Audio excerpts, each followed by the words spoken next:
if we heed the lessons that we've learned from the last 1.5 years, we can actually benefit greatly, and we'll become stronger, more resilient, more accomplished, we'll become more self-fulfilled. And yes, with all that, we can even become happier. So let me start with a word about the psychology of happiness. Science of psychology is a relatively new field, relative to lots of medicine. It's about 150 to 175 years old. Freud was around the late 1800s, early 1900s. And originally, psychology was developed to take people who were greatly suffering, who were experiencing tremendous depression and anxiety and psychosis, and to help them get from the bottom to even, to feeling somewhat okay, to mitigate their suffering, and to lessen what they were going through.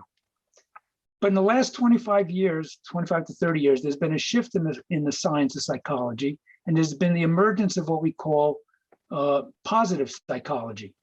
And that study has gained evidence as to what are the factors that make people happy and healthy, rather than just get people who are doing poorly and functioning poorly to get to baseline. We have been studying, or the field of positive psychology have been studying, how to help wellness, how to help well-being, how to achieve performance enhancement, increase productivity, and increase happiness, all characteristics of a well and healthy mind. And the interesting thing, this is where we tie into the pandemic.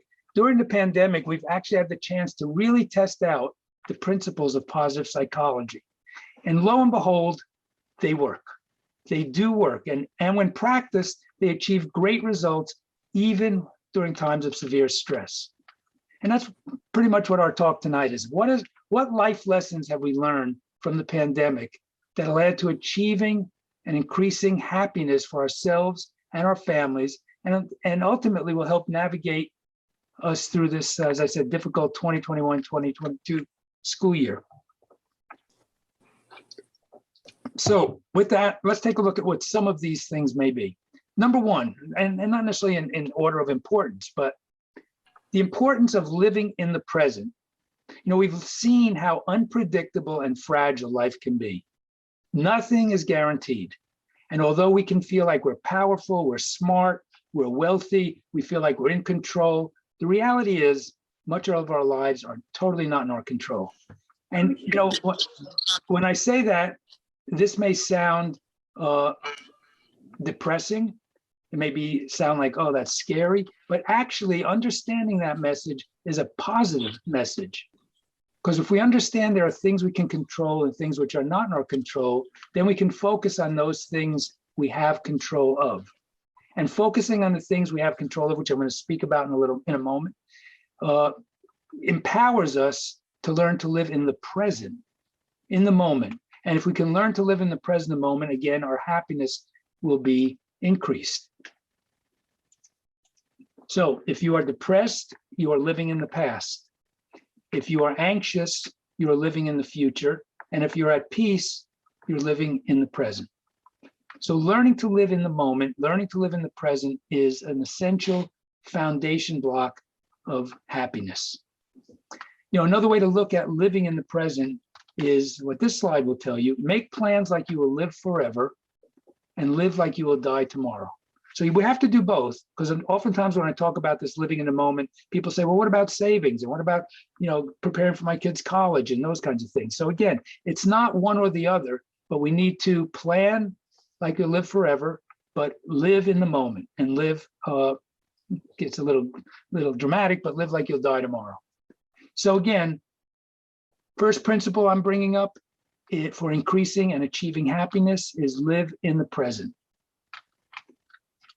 Next, we've learned through this last year and 9 months, we are much more capable and more resilient than we thought. And I give a different talk on resilience and so on, but what is resilience? Resilience is the ability to adapt to stress, trauma, difficulties, and to handle those difficulties well. It helps us manage feelings of anxiety, uncertainty, and the beautiful thing, the important thing, is resilience can be learned. We're not born with resilience per se. We learn it through our upbringing, we pass it on to our children, and as adults, we can learn it. Imagine if a year and a half ago, I asked all of you, could you handle, let's say, again, I keep saying year and a half, I'll say 2 years ago, if I asked you, can you handle our society totally closing down, totally shutting down, losing hundreds of thousands of lives, schools closed for a year and a half, being socially isolated, not being able to see your families, not being able to go to work, losing jobs, many of you would have thought, no way, there is no possible way I can cope with that kind of an issue, with that kind of a problem. And yet, here we are, the end of 2021, and we're good. We've learned that we can handle this. We learned that we're able to handle much more, although it may have been difficult, but handle much more than we ever thought it was possible. And through that, we've learned that we're more capable and resilient than we ever thought we were. And what does being resilient look like?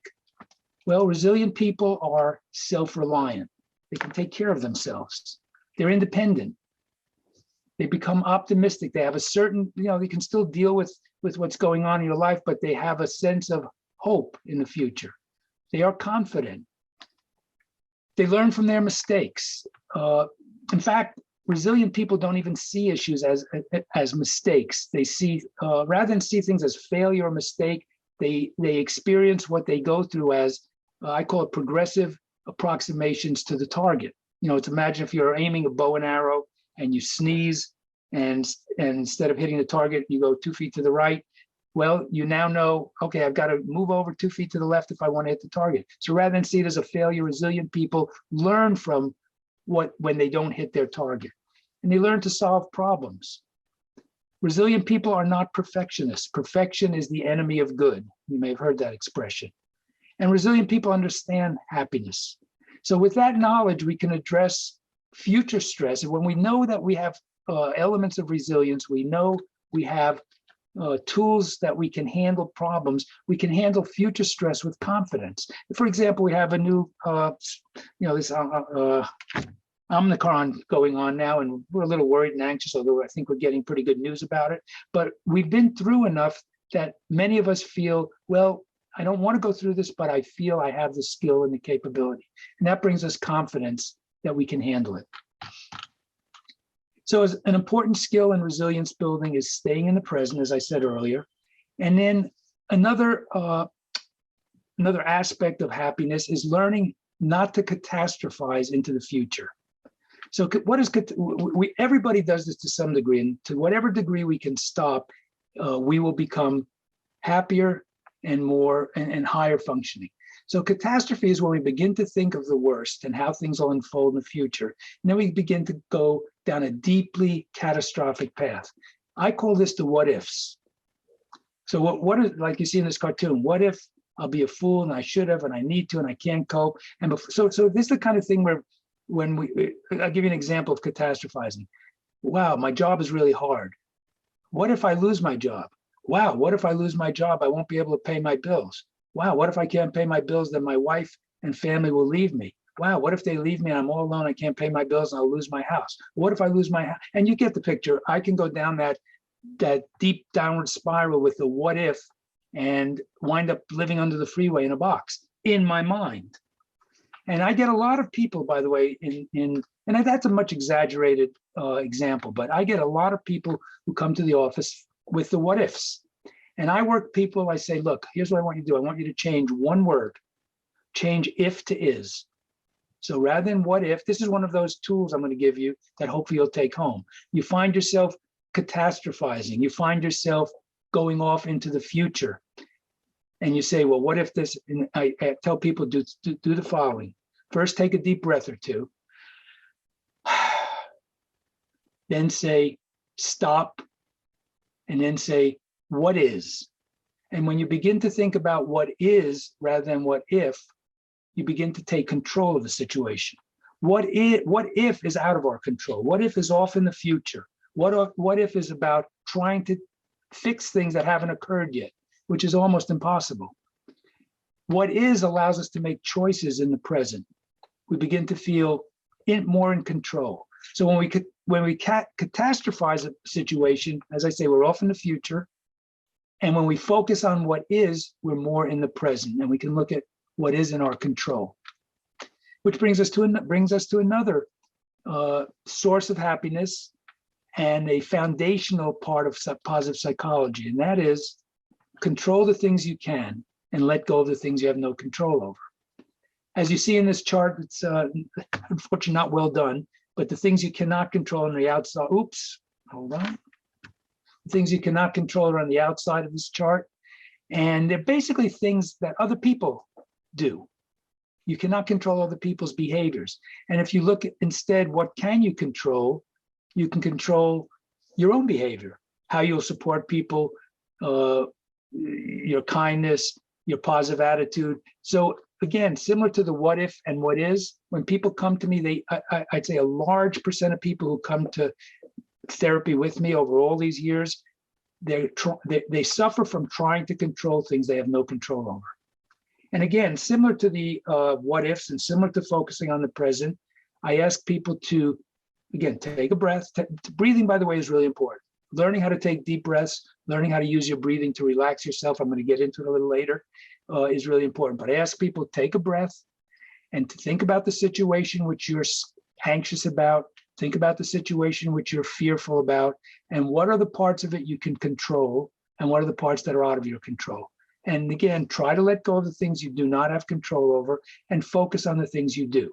And it immediately empowers someone and allows them to at least work on the things that that they can do something about. And let me say something, because it's really important to know that this struggle that we have, everybody does it. We all go through this in our minds, worrying about things we have no control over. And what I'm talking about now is just trying to find a way to not let it spin out of control. I do that myself all the time. I find myself thinking, what's this? And oh my God, and I can't believe this is going to happen. And then I catch myself. And then I make myself stop and say, what part is today and what part can I control? And it's an incredible sense of relief. So another aspect, control the things you can and let go of things you have no control over. Another thing we've learned through the pandemic, which is really important, we've learned new skills and new tools. Look, we're on this meeting today. Who in this room ever heard of Zoom 2 years ago? I can tell you I never did. Now it's an everyday occurrence, multiple hours a day. So we found that technology can help us save time and we can be even more efficient.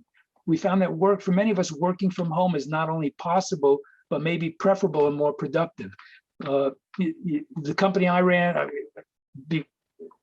I had a large mental health company, behavioral health company, Gelbart and Associates, and I sold it 2 years ago. Anyway, the 40 to 45 therapists and psychiatrists that are in those offices still have not gone back to the office. Most mental health practitioners have not gone back to the office, and they found that Zoom and virtual treatment is actually beneficial. So we found that out. We've also learned all kinds of do-it-yourself projects through the pandemic. We've learned that we are good at things we never would have dreamt we were good at. Projects like cooking and gardening and carpentry and all the things we spent our time doing when we were cooped up at home. We found out that we're more capable than we knew before, and that we're able to grow as people. And the principle that we can continue to grow and learn, again, is part of that positive psychology, part of that health, growing a healthy mind, and will will continually lead us to a sense of personal happiness. Another factor, we've learned the importance of relationships. Before the pandemic, positive psychology studies show that well-being and mental health correlated with relationships. You don't have to have many relationships, but meaningful, one or two at least. And we've learned how painful social isolation was. And we've learned creative ways to be socially connected, even though we were socially distant. And we've learned social distance doesn't mean social isolation. So what we know is it's important to cultivate and nurture your relationships, to stay connected to people in your life, to reach out and communicate to the people who matter in your life. And we've learned to do it through Zoom and through emails and through phone calls. And especially on the beginning, I'm sure many of you had, Zoom happy hours and Zoom Thanksgivings and all those things that we did for so long. And what we learned is that we can express our feelings to the people who matter to us. And we don't have to, I mean, don't get me wrong, it's better to be in the room and express it with a hug, as we're able to mostly do now. But we've learned the importance of being able to not be so isolated. And studies show that the benefits of relationships include less stress in your life, healing better from illnesses, greater sense of purpose, and living a longer life. People who are in a relationship, people who are in a happy marriage relationship live longer lives. So relationships are important. We've learned the importance of gratitude. Again, positive psychology studies indicate that those who practice gratitude are less depressed, less anxious, and happier. And gratitude is something that can be fostered and worked on. When we go through stressful times, when we go through traumatic times, we begin to think the worst and catastrophize, as I said, and we begin to get down on life and why is this happening? Why is that happening? Our feelings begin to get negative. And the reason our feelings are negative is because our thinking begins to get negative. And so it leads to despair and depression and anxiety. But what we find is when we reflect on what we have and reflect on the now, and we become grateful for what we have, big and small, they don't have to be big things, but even small things, it makes a huge difference in how we feel. And here's another one of those little, hopefully, nuggets that you take back. And I do this, since I've become aware of this, I do this on a daily basis. It's very simple. Every day, I suggest you either at night when you go to sleep or in the morning when you wake up, have a little notepad and write down 3 good things that happen, 3 things you're grateful for. And by the way, your kids can do it. I have grandchildren that are 3 and 5. They do this every day. They go around the dinner table and they talk about what things are they grateful for. And science has shown that it has a positive impact on our well-being. So practice gratitude every day. And remember, we don't practice gratitude because we live happy lives, but we live happy lives because we practice gratitude. So again, practice every day for 3 things you're grateful for. And similar to gratitude, we've learned the importance of giving and caring for others, not just for taking care of ourselves. Again, research in positive psychology shows caring and giving to others results in our well-being, in our happiness. And again, as parents here, and I'm sure all of you do this, and especially, with the missions and values you have at your parish and at school that you go to, this can be started at any early age. You can be a giving, you can take your 2-year-old and 3-year-old and teach them to be giving. And for example, my grandchildren, when it's holiday time, they get their presents and they take half of them immediately and they give them away. They walk off to a shelter and they make sure the kids who are more in need get half of their presents. And that's something they learn early on. It's just one little factor. But the point is, if you give, you feel less stressed, less anxious, less depressed, your self-esteem is increased, and your health, your physical health, your blood pressure, your just general sense of physical health is improved just by giving to others. So another factor, Ian, that we've learned through the pandemic. We certainly have learned the importance of self-care. And what is self-care? Let me just break it down a little bit, piece by piece. Nutrition is important. Eating healthy is important. What we put in our bodies will fuel us. And if we put good fuel in, we will benefit from that. Exercise. Again, I'm not telling you anything you don't know, by the way. But, even though we know this, it doesn't mean you don't have to be conscious about it. And I'm going to get into what that all is about in a moment. But again, on one hand, I'm clear. I'm telling you things that you already know. On the other hand, sometimes I hear something like I'm going to show you one in a moment, and it goes, wow, I kind of knew that, but I'm going to start making a change in my behavior. So as I say, exercise. If you want to be healthy, you should have about 2.5 hours a week of cardiovascular exercise and about 2 hours a week of resistance training exercise. Again, none of those have to be, you don't have to run a mile in 5 minutes and you don't have to lift 200 pounds. It's whatever works for you, but exercise is important. Sleep is one of the most important things you can do for yourself. And 7 to 8 hours of sleep is essential. If you get less than that, it's like the next day, it's similar to have drank alcohol the night before, and your body is almost like as if you're driving under the influence. And sleep is something you can do something about. We call it sleep hygiene. You can get ready for bed at a certain time. You can begin lowering the lights. You can shut the computers and the lights that they have negative effects on you. You can make your room cool. You can have blackout shades. You can put blackout what do you call it, mask on your eyes if you don't have blackout shades. And then this is one of those things I learned, and another little nugget for you, which I'm going to ask you to try when you go home. I've started, when I heard somebody speak about this about 2 months ago, what he called 4-7-8 breathing, which means every night I go to sleep and I breathe in for 4 seconds, hold it for 7 seconds, hold it for 7 seconds, and then please mute yourself. Anyway, hold it for 7 seconds. Thank you. Hold it for 7 seconds and then breathe out for 8 seconds. And I do that maybe 6-7 times. And I cannot believe, I slept pretty good before, but I can't believe that is making me sleep like a log. So try it. 4-7-8 breathing. In for 4, hold for 7, slowly out for 8. Part of self-care is making sure you moderate your alcohol use and at the same time not use drugs. And then practice daily meditation and mindfulness. And I think I'm going to talk a little bit about that in a moment. But one of the beautiful things about learning mindfulness nowadays is with technology, there's so much available online and on your cell phone through an app. Somebody like me who could never really achieve a practice of meditation or mindfulness, I was always just sort of couldn't get it done. I can put headphones on and listen to a mindfulness app for 8 or 10 minutes a day. And it makes, again, a huge difference. So much of what I've gone through, one of the key to many of these things I've just gone through, happiness, well-being, attaining a healthy mind, is intentional. And what I mean by that is we choose to be happy. I know some people think that's hokey, but happiness and engaging in the behaviors that make us happy is an intentional choice. Recently I saw on CNN, there was a 20-year-old girl, young lady, and her name was Nightbird.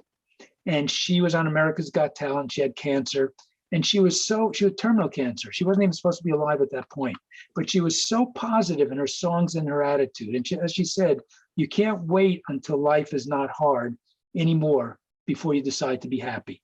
So again, happiness, as I'm going to show you in a moment, is an intentional act.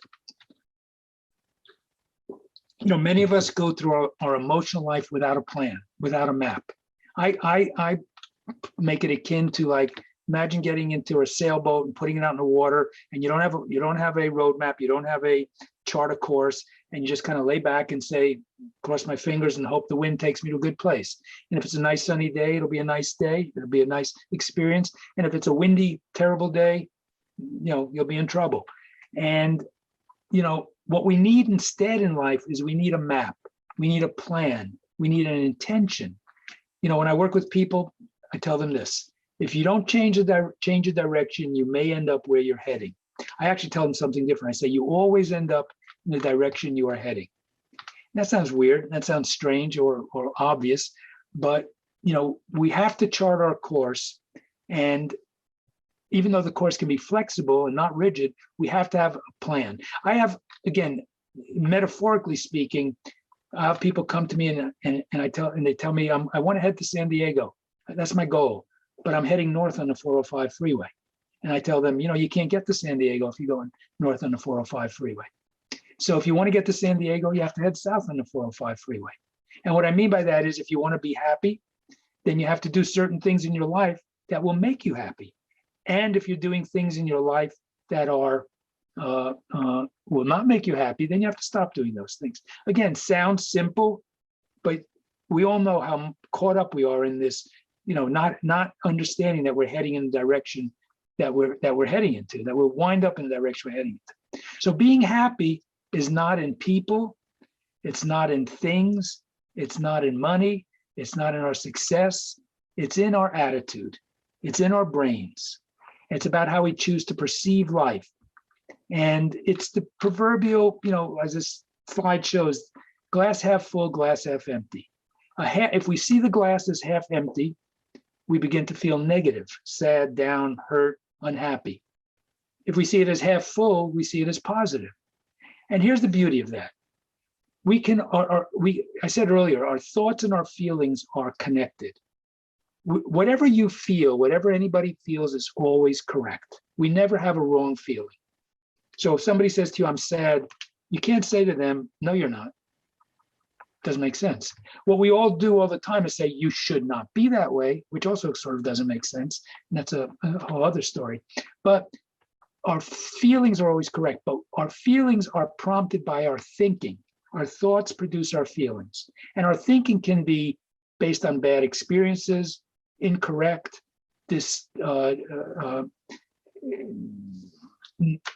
incorrect based on bad experience, based on our early childhood, and our thinking may be distorted. And if we can change how we think, we can then change how we feel. And by the way, psychotherapy, therapy, counseling, some of you may have heard of cognitive behavior therapy. A lot of people like to say, well, I need cognitive behavior therapy. All therapy is cognitive behavior therapy, because what therapy does is help you change how you think, and not falsely change. It helps you learn things so that you understand what you're thinking. And when you change how you think, you change how you feel. And so back to this glass here, the beauty of this, if I can help you change to see this glass half full rather than half empty, your feelings will change and you'll feel better. And the beauty is the water in the glass doesn't have to change. The water in the glass never has to change for you to feel better about what's in the glass. So it's always what's in our minds and our attitude.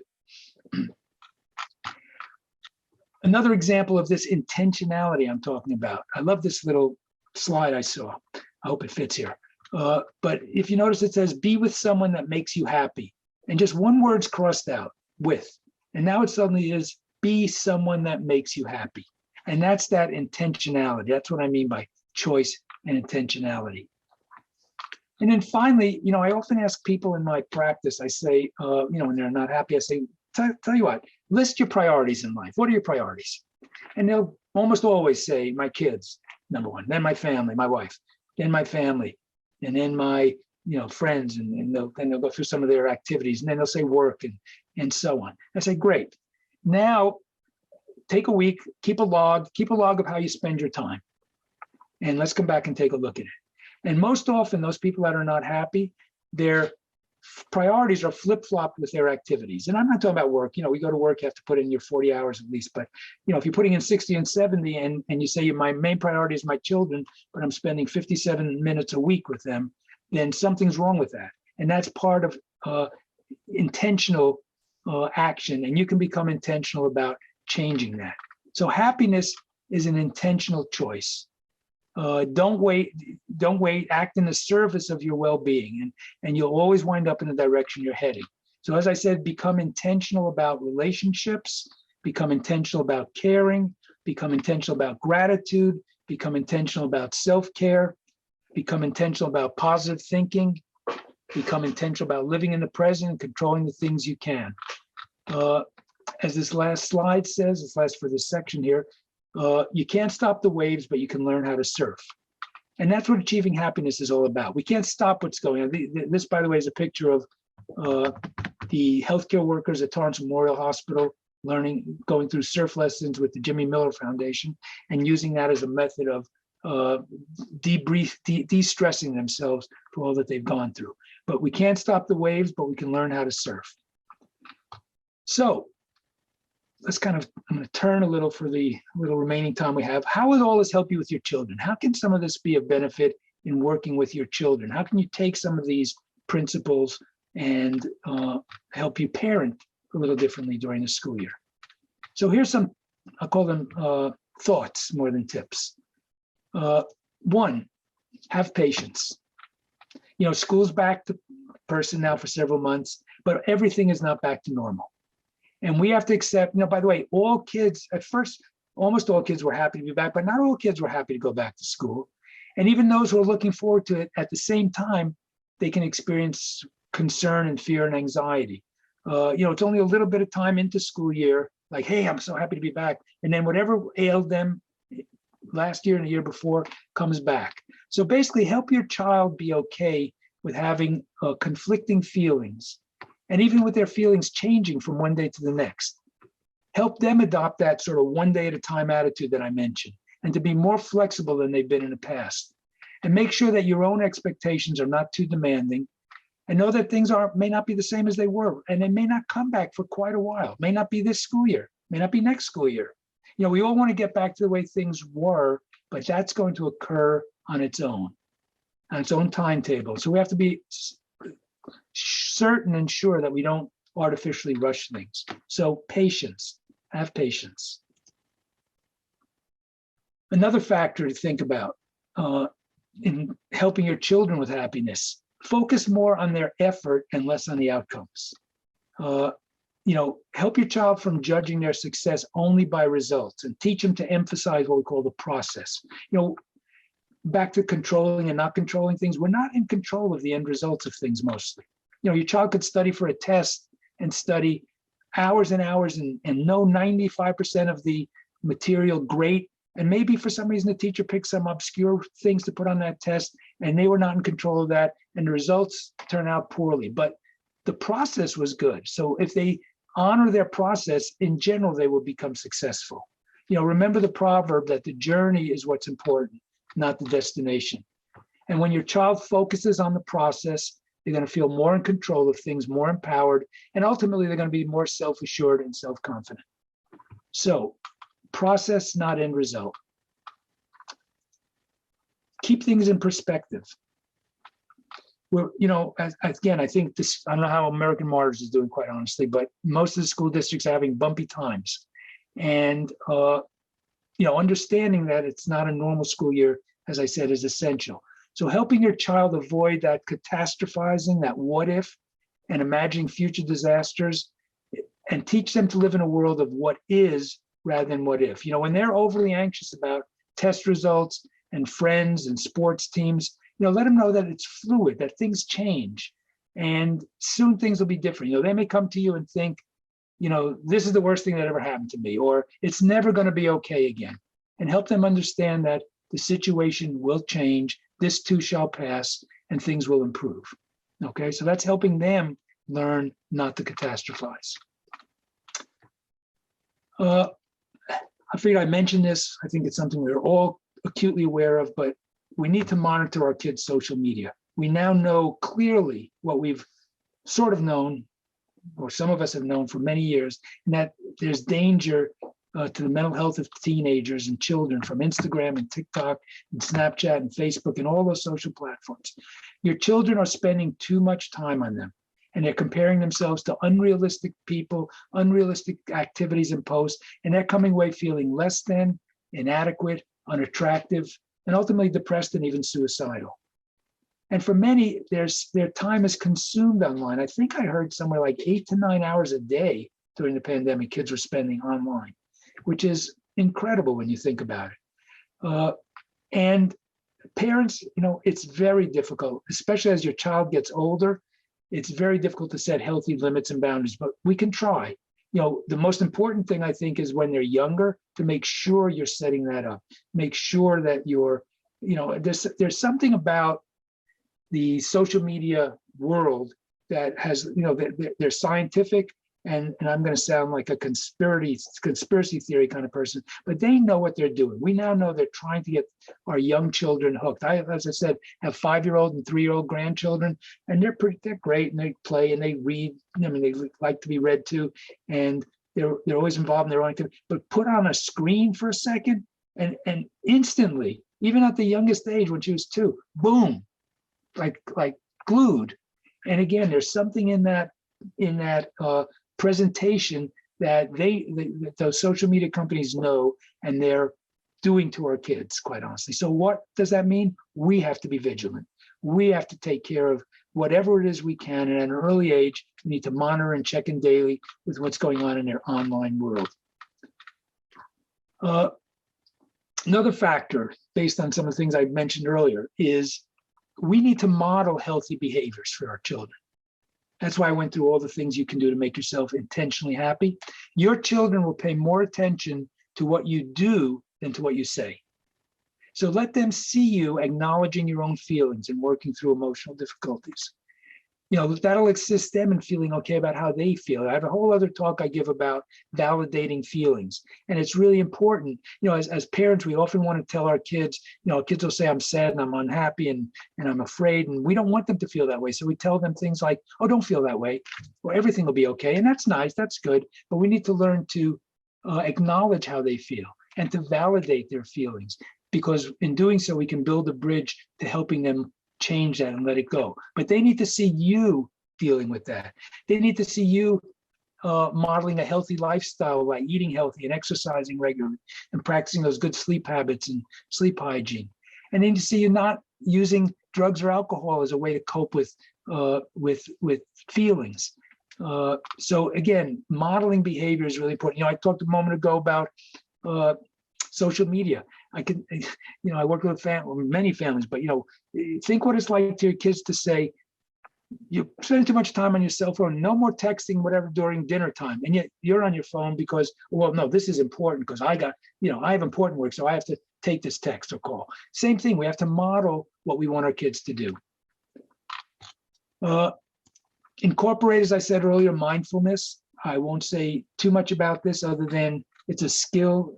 It can be learned with technology today. It can be practiced for 8 to 10 minutes a day. Your kids can practice it. They can plug in, and it will regulate their emotions inside. And you don't have to do anything but listen. That's all.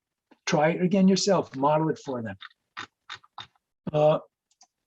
Develop family rituals, ritual ideas that teach important lessons. Structure is extremely important. So it's important to have certain family times together as a regular and planned events, kind of like anchors children during difficult and stressful times. For example, eating meals together as a family 3 times a week has significant benefits. A Harvard study showed that family dinners are associated with lower rates of depression, anxiety, and substance abuse, and eating disorders, and tobacco use, and teenage pregnancy, and at the same time, higher rates of resilience and self-esteem.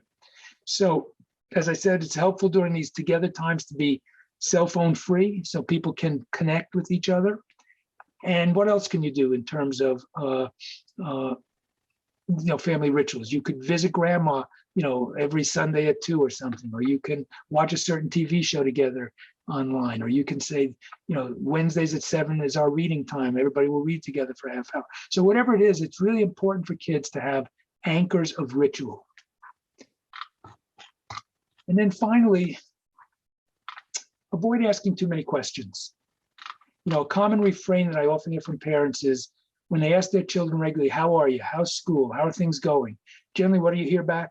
Fine, everything's okay. Maybe a better way of communicating to your child rather than asking questions is to communicate your own feelings and express why you're asking the question. Hypothetically, you can go through your relationship with your kids, relationship with your partner, your spouse, and never ask a question and still get the same results. Again, I'm not suggesting necessarily you never ask a question because questions are normal parts of the day. But rather than say, what time are you coming home for dinner?